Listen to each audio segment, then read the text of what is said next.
Greetings, everybody who is yet to connect. Greetings to concurrent viewers. Hello, welcome back to Bhagavatam. So, today we're going to talk about, we're still on the topic of Vishnu's avatars. A sage is going to raise a question.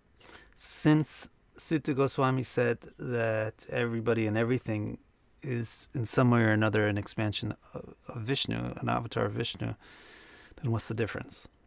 Why bother worshiping Vishnu? Why just worship anything? So, actually, that is basically, remember that when we began this and we studied the very first statement in Bhagavatam, was Janmadhyasya Yata, that Bhagavan or Vishnu is the source from which everything emanates and is the essence of everything. So naturally, everything, including a can of soda, is Vishnu. So then, what's so special about Vishnu? If everything is Vishnu, that's the upcoming question.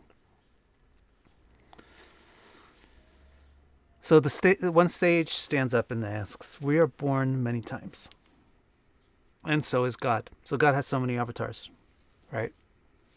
Actually, so this is slightly different.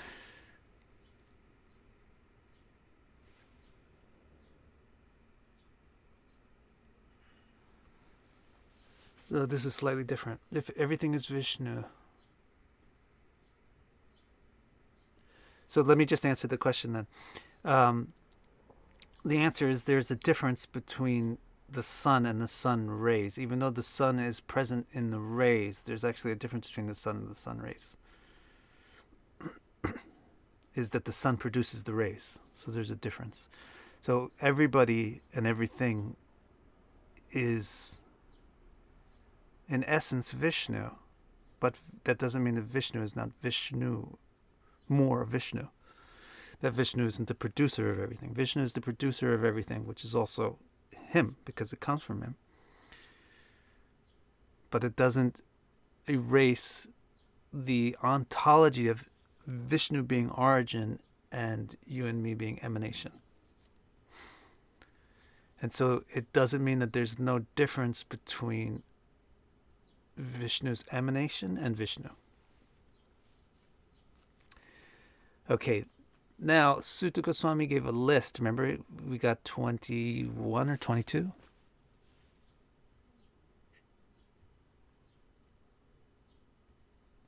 How many was that? 22. We got a list of 22 incarnations. Then a sage stands up and says, all right, so I can see that Vishnu had like 22 avatars that you consider important. And so he seems like he has a lot of appearances, and so do we. So, what's the difference between our taking birth many times and Vishnu taking birth many times? First, Vishnu appears as the children, and then he appears as the boar, and then he appears as a man-lion. So, is he just reincarnating like everybody else? So, Sutta's answer is, we incarnate in limited bodies composed of elements that are products of threefold illusion. God's incarnations, however, are composed of formless spiritual consciousness.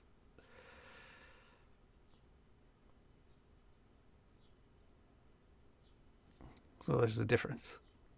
It is difficult to comprehend, he said, that a form can be beyond form, because we ourselves are bound in forms that limit and restrict us. It's a natural mistake. This is a great statement, by the way. It's a natural mistake for the observer to transpose their subjectivity upon what they observe. This statement in and of itself, you could just isolate it and learn a lot, and it'll serve you well in life. If you just always remember this, it's a natural mistake for the observer to impose their point of view on what they observe. Like guys that are very lusty see another guy be kind to a woman, and they assume that this guy wants to have sex with her because they impose. Or people that are very deceptive and cheaters, they see somebody else do something, like say something, and they just assume that this person is trying to cheat us or deceive us. because you yourself have a dirty mind. You look at the world and you see dirt. Atma van manyate jagat. So it's a natural mistake for the observer to transpose their subjectivity onto what they observe. So the foolish mind thinks that if God has a shape, he can't be unlimited. So the foolish mind thinks, what is going on here? Vishnu is becoming a boar or a pig. Vishnu even is depicted with a shape, with arms, legs, eyes. What's going on there? God should be unlimited. I know that I have my hand, and my hand can reach this far, and if I want something that's further than that, I can't get it because my hand can't reach there. Why should God be burdened with such an existence that if he wants something that's beyond his reach, he shouldn't get? So he shouldn't have hands. This is how a fool's mind works.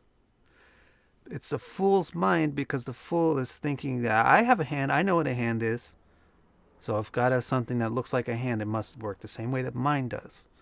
Just like a guy, just like a cheater thinks, just like a thief thinks that everybody is out to rob him. Everybody is working like a thief. A person thinks the way I experience life is the way life is. So if I see Krishna with two hands, then he must be just like they must be just like my two hands. It is difficult for anybody to comprehend that there's a form which would not be limited by the qualities of their form. So the sutta is saying we incarnate in bodies that are composed of elements that are not even ourself. We incarnate in bodies provided by material energy. And then the provision of those elements in the shape of the body limits what we can do. It enables what we can do, but up to a limit. So we think that if God has a form, he must have a form in the same way. He must be inhabiting some uniform of earth, water, fire, and air given to him that allows him to expand up to a certain spot and not further. But that's not the case. God's incarnations or form, God's form is just the spiritual consciousness exhibiting perceptibility. Form means perceptibility. So it's difficult to realize that there could be a form which is not the same form that we are used to experiencing. So the foolish mind, Sutta says, thinks that if God has a form or a shape, he can't be unlimited. This is a really common foolishness.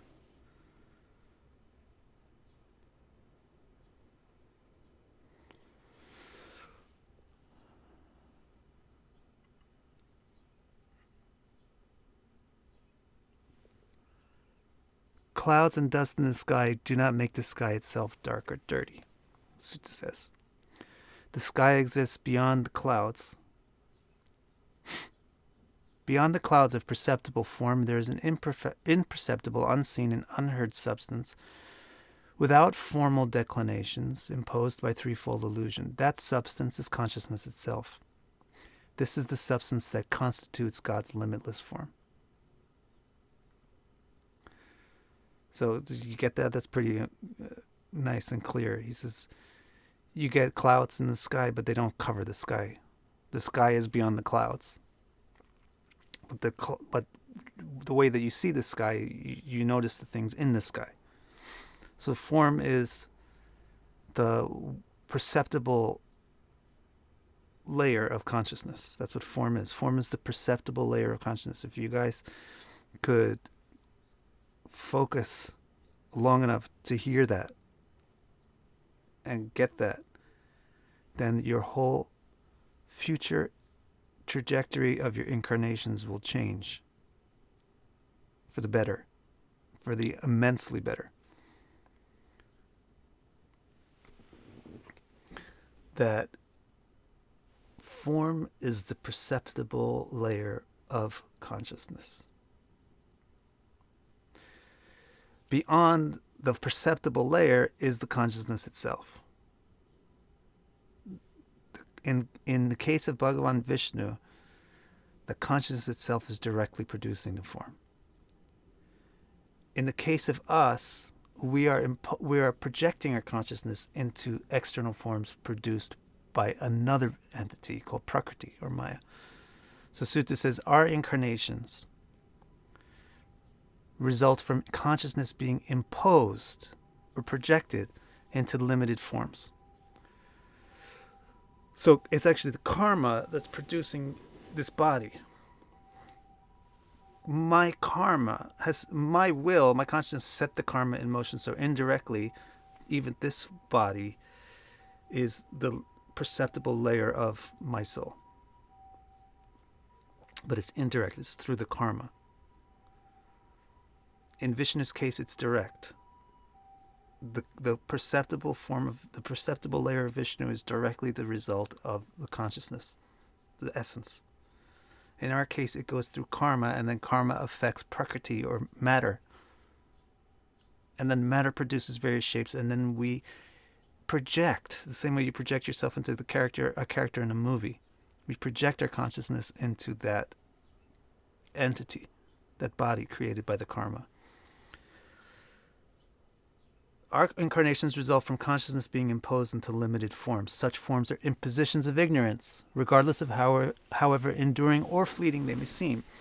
Reject such perceptions, then your vision will perceive spirit.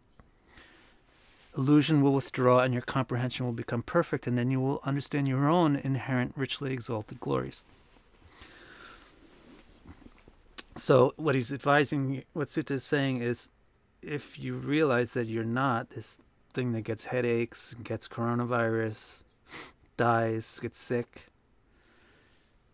you're the thing which is projecting into it, then your comprehension will become perfect. You will understand your own inherent, richly exalted glories. But if you don't realize that you are projecting into the form, then you think that you are as limited and flawed as the form is. With such logic and advice, Sutta says, the learned try to explain the births of the birthless and the deeds of the deedless. It is not easy to explain because the Lord of the heart is a confidential secret of deep knowledge. Now, here he's used the term Lord of the heart, which is Hritpati. He's got two meanings. He's talking about two things at once now. So one meaning of Hritpati is the true self, the core being. The other meaning is Ishwar, Krishna, God, Vishnu, the self of the self. The reason why you can talk about them both with one term, both at the same time, is because both they have a lot of the same qualities.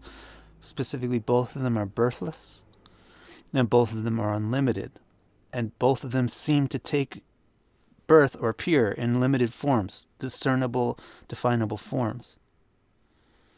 Thus, both are a great mystery, understood only by the very learned.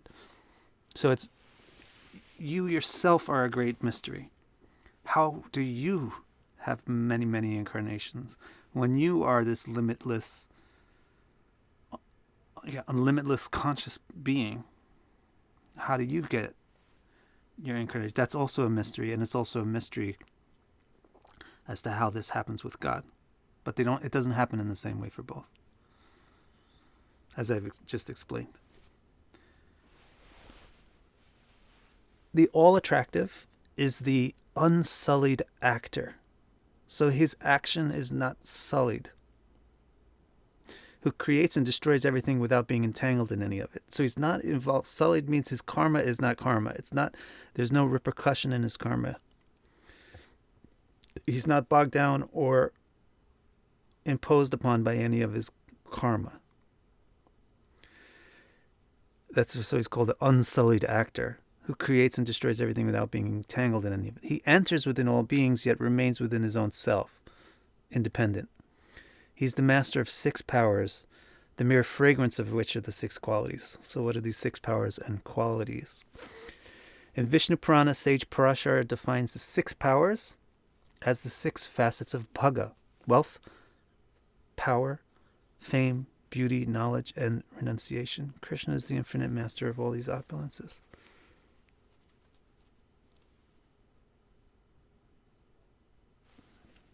Let's see what else it says. This is going to wrap up the chapter. Our minds are limited. Our minds are limited.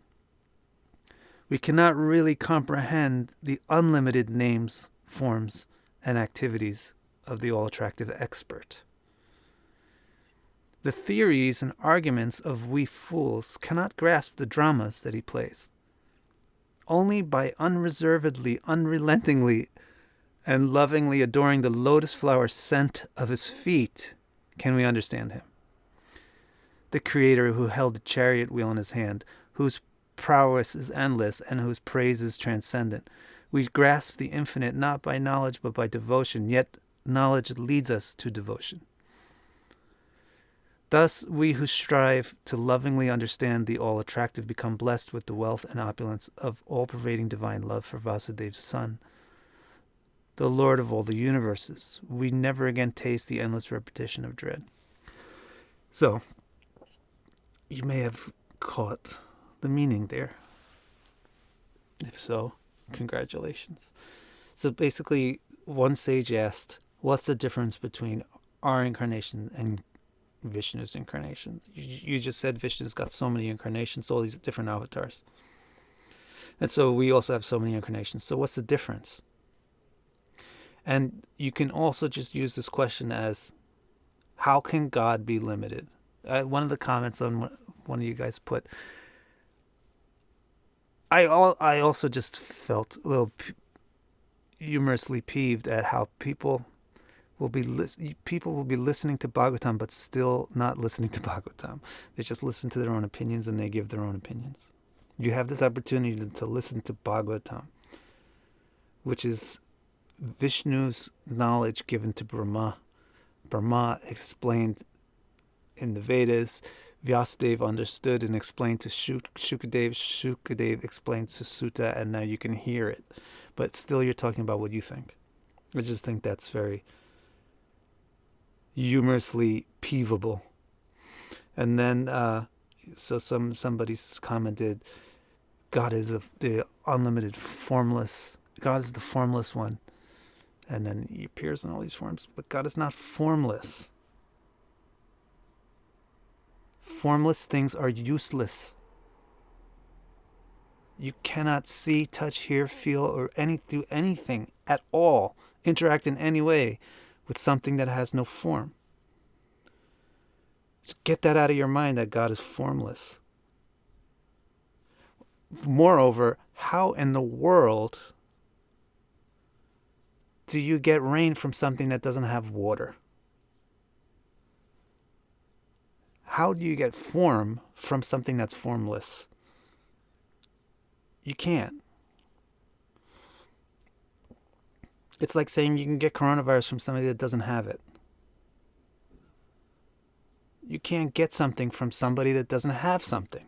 You can't get money from somebody who's broke.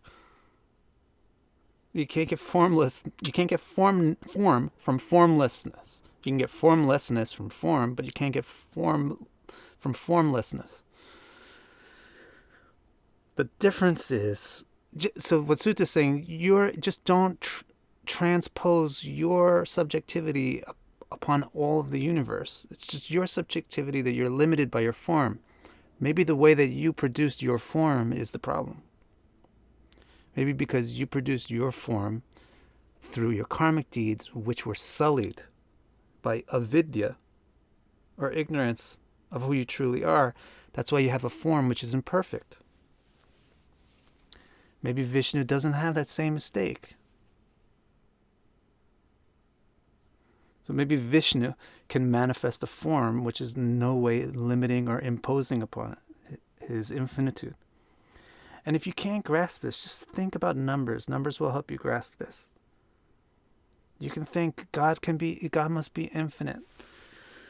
So how can he have any form or any name or anything like that?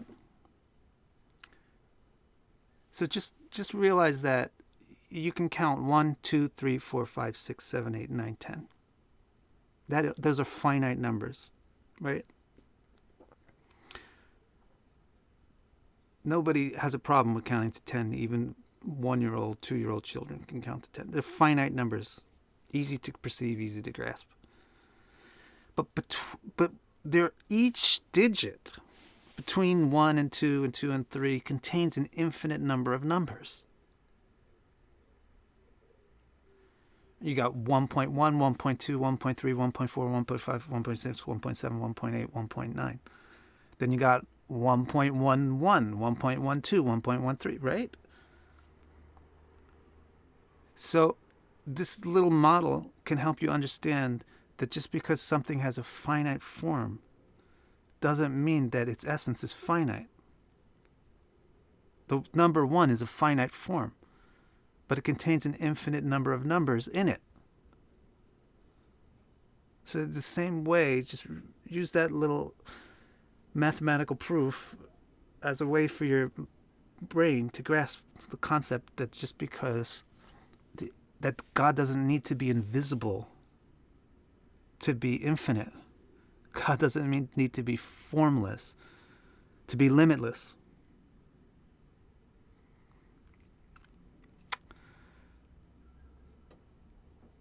And in fact, you yourself are infinite and limitless and all that stuff. And just like God. And if you can get in touch with that, then you'll get in touch with your own inherent glory, according to Sutta. But the difference between us and Vishnu is that we're out of touch with that fact. Vishnu doesn't become out of touch with that fact. All right, I think we can wrap that up there. You got any questions or things you want to say?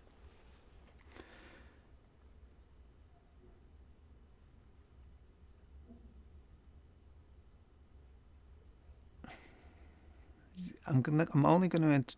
Oh, you know what? Something else I realized yesterday.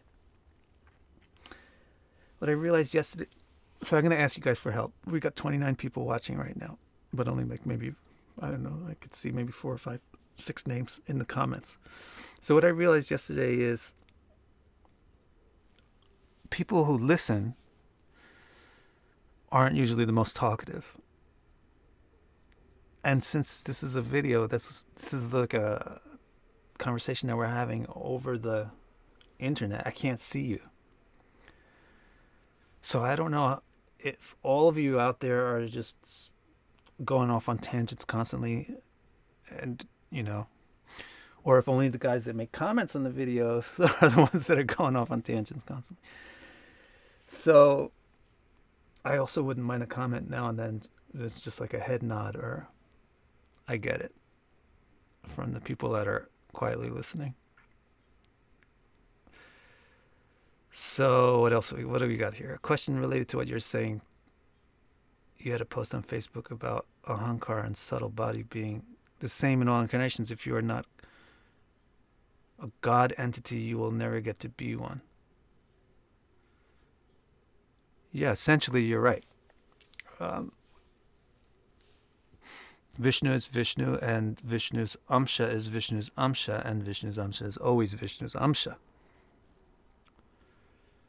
So the part of Vishnu never changes into the whole Vishnu.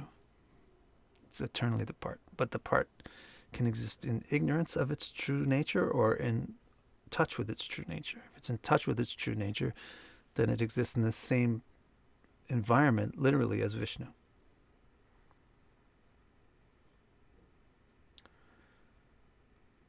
Thanks, everybody. Thank you, Michelle. Hey, Michelle.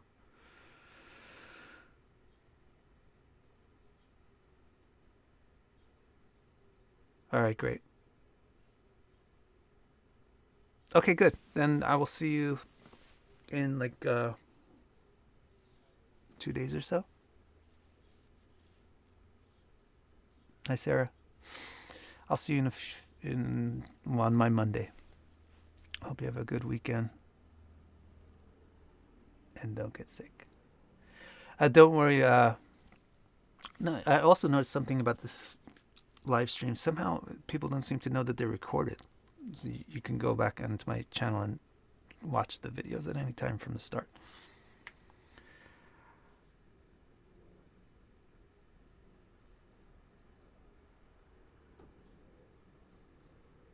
Okay, I'm gonna split here because I have a reading to do. I want to get that done. Thanks, Catherine. Thanks everybody for giving me a little heads up, nods.